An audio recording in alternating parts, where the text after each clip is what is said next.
elements. Maybe sea level, lots of fluctuation of sea level perhaps, or something like that. If you look around here and there's some up here, but on the way up there's some fossil clams that are kind of squeezed into the rock.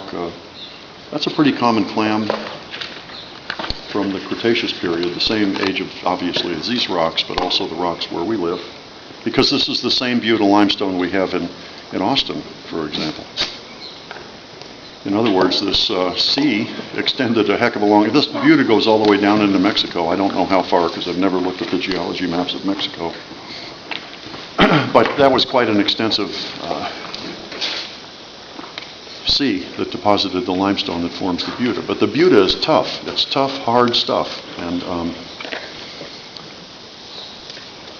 what basically happens here is if we follow the rocks up, eventually we run out of the Boquillas. In fact, there may be another fault there because it sort of stops.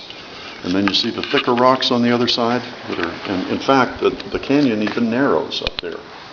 And in general, the tougher the rocks, the narrower the canyon can be, because if rocks are weak and water runs through there, it undercuts and things cave in and it widens the canyon.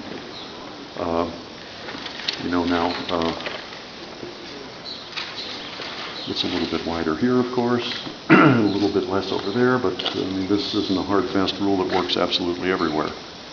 But if you go upstream, the canyon narrows. The rocks are much tougher and harder because now you're just on the butte. And this is shale?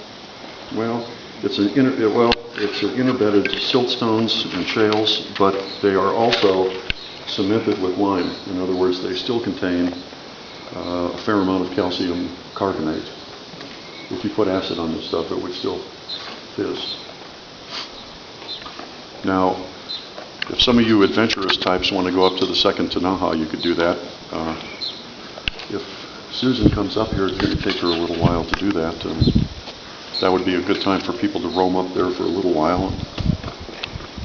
Not stay too long, I hope.